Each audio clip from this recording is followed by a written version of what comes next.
Hello and welcome to LFC Focus. It is pre-match build-up show time as Liverpool are back in Premier League action. We've had 8 whole days to come down from and digest that awful, despicable, sickening defeat to Everton and to all kind of turn ourselves round and look ahead to this game with optimism. I think it was a break that was very much needed. Sometimes after defeats, you want to get straight back into it. You want to play in a few days and get back on the horse. That was kind of the case after the Leicester game, I think. When we played Leipzig straight after that, we had a kind of a buoyancy, a determination to set things right, and that was amongst the fan base as well. We were looking forward to seeing Liverpool on the European stage and amongst the players clearly as well because they went on to win the game. But after the Everton game, I mean, it was just such a blow. The fact that it happened and the way it happened and the position it's now put us in going into the rest of the season, I think a little bit of a reset was needed, a kind of a complete reassessment of where this season is going. Of course, the league has completely gone and it's given the players a bit of time to actually digest that. They haven't really had that over the last few run of really poor results where the gap has really opened up between us and Man City. It's almost been a bit of a blur. They've now had time to reassess what the priorities are. It's now all about that race for the top 4 and we can look at the fixtures we've got coming up, and I know the players won't really be doing this, but as fans as well, we look at the fixtures the other teams have got and we can start to really plan a route to finishing minimum 4th place in the Premier League. And with that in mind, there is a question of whether Liverpool should be shaking their approach up a little bit. It's something that I've spoken about on the last few videos quite consistently, looking at how Man City have changed their approach earlier on in the season and how that reaped huge rewards for them, and how you look at the way Liverpool are playing, the way that our normal playing style just seems unsustainable under the current circumstances with both the congested fixture schedule and the way we've just been absolutely bombarded with injuries since minute 1 of the campaign. It's been very difficult to do the heavy metal football that Liverpool under Jurgen Klopp have become known for, and so I've been advocating for a little bit of a change, but I don't think we should necessarily change the approach too much from what we've seen over the last few games, because anyone who has watched the post-match reaction videos will have seen that often I'm not actually that disappointed with the overall performance. You look back at the Everton game, I thought second half we did more than enough to warrant getting an equaliser. We played pretty well. We really went for Everton's throat in that game. The RB Leipzig game was obviously a good performance. We come away with a deserved win, and then the Leicester match is a late unravelling. But even the Man City game as well, we went toe to toe with them for the vast majority of the 90 minutes. So you can't look at them and say Liverpool have been outplayed, that the way Liverpool are approaching matches is fundamentally wrong. You can just say that, you know, key moments have not gone our way, sometimes because of other things like refereeing decisions or the sheer quality of the opponent in individual moments, but sometimes also it feels like there is just a little bit of a lack of confidence. And I think the problem has been over the last few games that when things have gone well, when we've really started to force the issue, play well and get at an opponent, it hasn't quite come off. You know, a shot's been well saved, a cross doesn't quite find the player that it's looking for, or a last ditch tackle stops a mazy run from a Liverpool attacker. But the actual, you know, the germ of something brilliant was still there. It looked like Liverpool were so close to getting things right. That was definitely the case against Everton, but because it doesn't quite happen and because of the results that have come beforehand, the confidence goes, the players go back in their shell. I think Trent has been a brilliant example of this over the last few weeks. There have been individual moments where suddenly he comes alive, he drives at a defender, he gets at them, he looks to get in the box, run with the ball. Sometimes he doesn't just go out wide, sometimes he will come inside and look to get into the box in a narrow position away from the channels and allow Mo Salah to kind of underlap him in that scenario, or overlap, to use probably what is the correct terminology. But it's clear that sometimes things have gone well, and because they haven't come off, players like Trent have then gone back into their shell. They've reverted to type. They've gone back to just getting to the byline, whipping crosses in, the kind of stuff that the opposition wants them to do. So I don't think the playing style is wrong. I don't think the tactics or the way we're approaching games is an issue. I think it is just a mental thing of the players need to believe in what they're doing a bit more. And listen, when you're getting beat every 3 days and every time one thing goes wrong, everything falls apart catastrophically and you come away with nothing despite how hard you worked throughout the rest of the 90 minutes, it can get you down, it can affect your confidence. And so I think this 8-day break, this whole week on the training ground, should hopefully have given everyone a bit of time to just reset and to again reassess where this season is going, and to look at what they've been doing, work out what was good about what they've been doing and look to repeat that more, and look at things like individual errors or moments when confidence dropped and try to avoid them a little bit more going forward. So I'm optimistic that this week break has done us a lot of good, and I think the good thing is It's not like we need a complete overhaul. It's not like we will have had to spend the week changing the identity of the club. It will have just been a week to really assess what has gone wrong and what is actually working and just needs to be implemented more often. So hopefully we see, the first real semblance of that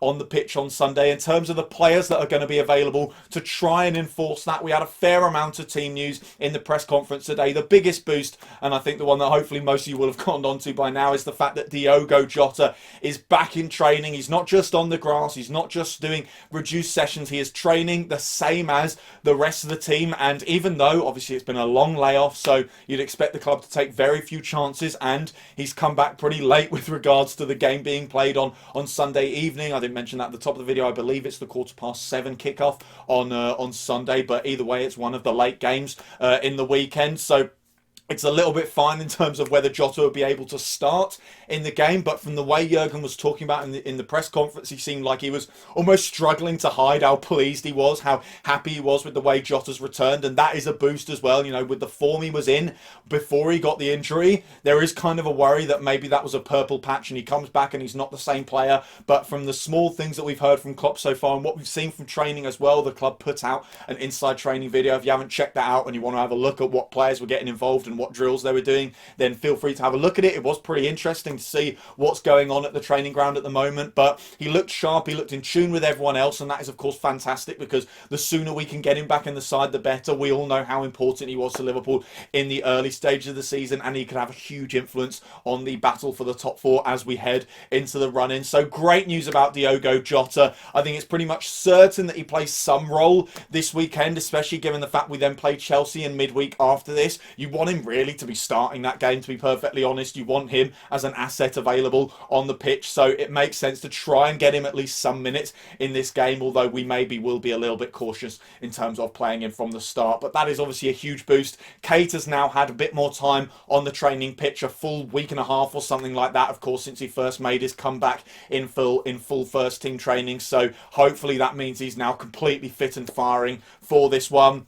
Van Dijk on the grass as well is a great sight. It's understandable that he is still a long way off from full team training. He was on his own, but he was out there doing work with the ball, doing little jogging drills and stuff like that, moving his knee around, and also getting him back into kind of the swing of things around his teammates as well. Of course, this is a new training ground. He's getting used to it just the same as everyone else. So he's gonna need that moment where he gets back training with his teammates. He feels like he's a real part of the squad again, and then he can feel like he can be an asset for Liverpool potentially before the end of the season. But regardless of when he does return, just seeing him back out there, being reminded that he is a Liverpool player, is a massive boost as well. So as with the starting 11 then, understandably Jurgen Klopp didn't really want to make any comment on Alisson Becker's situation at the moment, and that is entirely understandable. We wouldn't expect him to really talk about it in the press conference, and as a result I don't think it's really right to speculate on the goalkeeping position, so I'm going to leave that one for this week. But I think it's fair to say whatever happens, whether Alisson plays or not, I don't think any of us are going to have an issue with it at all. We will all completely understand the circumstances, but I don't really want to get into who I think is going to play in that role, so we'll leave the goalkeeper position for this one. But in front of whoever is between the sticks, I think will be Ozan Kabak, almost definitely. Of course, he's now becoming a bit of a regular in the side, and with Jordan Henderson unfortunately out for the foreseeable future, I think it's definitely some point within April we can maybe expect him to be back. Jurgen was optimistic it wouldn't be the end of his season, but I think it could be anywhere between the start of that month, which would be like a 6-week layoff, and the end of the month, which could end up being more of a 10-week layoff. So in the meantime, we're going to have to contend without him both in midfield and at centre half, where he's been recently playing. So I think Kabak has to keep his place, and then alongside him, I think Phillips, who came on to partner him in the game against Everton, will be the first choice option to complete the centre half pairing. Obviously Ben Davies you'd expect to get a little bit of minutes going forward. Whether this is maybe the game where you throw him in, a struggling Sheffield United side, it's probably going to be. No disrespect to them, but on paper it's one of the easiest games of the season. Everything can change, and a football match in the Premier League is never easy, and if Sheffield are on their game, then it could be very tough. But when you look at the pure stats, this is the kind of a game where you think, okay, it might make sense to give him his first start here, or at least some kind of appearance. Personally, I'd like to see him come off the bench. Of course, it all depends on how the game is going, but from the start, I think you stick with at least some stability, and that means playing Kabak and Phillips as your pairing. And then either side of them, I think you go Trent and Robbo as the fullbacks. No change there. In the midfield, I think you have Gini Wijnaldum at the base, continuing as the most defensive of the three. Thiago continues in one of the 8 positions, and I think Naby Keita will return to the side after his injury layoff. He's had a lot of time now. It's clear that the club are managing him very carefully. I highly doubt he'd play all 90 minutes this weekend, regardless of whether he starts or comes on from the bench, but I certainly think it would make sense to give him some minutes and hopefully just shake up the midfield a little bit. One of the issues with having Fabinho at centre-half and then getting injured, and then Henderson at centre-half and then getting injured, is we haven't really had too many options. And while, listen, the players that have been in that midfield three have been fantastic, when things aren't going your way, sometimes you do just need to make changes to refresh things a little bit, to give the players a bit of a kick up the backside to change things around. So I think it will be good to bring Keita in, and listen, we all know he's a brilliant footballer. No one has any issue with his talent whatsoever. It's just the case that injuries have been so difficult for him in his first 2.5 years at the club. But hopefully the way we've handled this one a little bit differently, we've given him that extended rehab time. We're being very, very careful. This could be, fingers crossed, touch wood, cross everything you want, that this will be the start of a long run in the team for Naby Keita, and a run where he can be really, really influential in this run-in in the race of the top 4. And I think that starts with a start for him in this game. And then the front three, I think we are going to shake things up here as well. I don't think Jota's going to start, although, like I said, I'd love to see him come on at some point. I think with the form of Roberto Firmino, you've just got to start thinking about possible alternatives between now and the end of the season. It's no surprise that there is now gossip around Liverpool potentially signing a centre-forward in the summer window. That just makes sense. You know, the entire front three is also heading into their 30s now, so we are going to have to replace them sooner rather than later, if we're being brutally honest. But also, the form of Firmino has shown that he can't necessarily be relied on in the way that maybe we have relied upon him in the past. And listen, he could turn it round. He's a brilliant footballer, but at the moment it's just not working. And I think we do need to change things if we are to get Liverpool's form back on track. So I think Firmino drops out the side. I think Curtis Jones will play a role in the front three. I can see him playing on the left. This also allows us to bring Keita back into midfield without upsetting the balance by having maybe Keita and Jones, who are two very attack-minded midfielders, but also allows Curtis Jones, who's been in great form recently, to keep his place in the side. And we saw him at left wing in the game at Old Trafford in the FA Cup. We've seen him do that in cup games before as well. He's shown that he's got that kind of the ability with the ball at his feet and the willingness to drive at defenders and to get into the 18-yard box and create and take chances himself, that he can play that left wing role. It's obviously not naturally what you'd expect him to be doing. He's clearly being kind of carved out as an archetypal Klopp number 8, but he has got the skill set, like a lot of the number 8s in this Liverpool team, to play elsewhere on the pitch. So I think we put him at left wing. We move Mane out to the right, which shakes things up a little bit as well. It gives him a different kind of defender to come up against. You know, he's maybe looking more then to get towards the byline, use his right foot for crossing and stuff like that, or just firing the ball rather than trying to curl it into the far corner or anything like that. So I think that shakes things up a bit as well. And then Salah, who's been in brilliant goal scoring form recently, especially away from home, where you think he's getting a little bit more space and time on the ball in key areas. I think you put him in the centre where you'd expect him to get on the end of some chances and hopefully, fingers crossed, score some goals for Liverpool. So that is how I think we're going to line up. Taking a little look at Sheffield United as well. You'd expect, under the circumstances, with them just so far adrift of safety in the Premier League, to go a little bit hammer and tongs in this game, to throw the kitchen sink at us a bit. I don't think it does them any favours to sit back, to be cautious, to pack the box or anything like that, especially given that, you know, normally you'd say a 0-0 against Liverpool, if you're Sheffield United or anyone outside of the big six or the top six, really is a good result, home or away.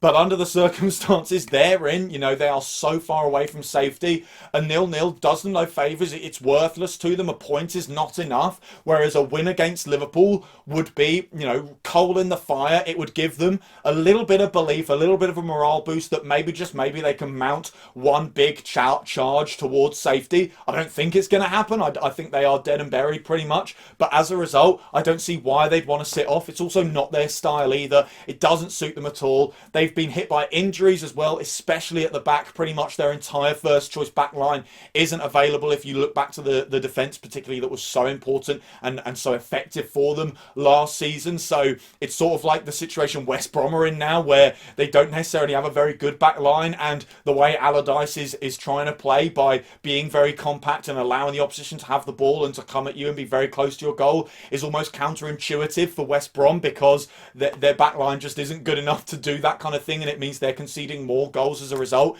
You think the same thing is probably going to be the case with Sheffield United if they actually looked to sit off Liverpool and protect their 18-yard box. Their players aren't suited to that. They are missing so many key players in that area of the pitch that it probably would backfire. So as a result, they've kind of got to go toe-to-toe with Liverpool. And also, listen, if you're going to go down fighting, give your fans something to shout about, show that you've got a little bit to take into the Championship next season as well, that you aren't just going to lie down and take it, that you are still a team that can compete with the best of them. And listen, on their day, they are. That's what, you know, makes me think this is still going to be a difficult game.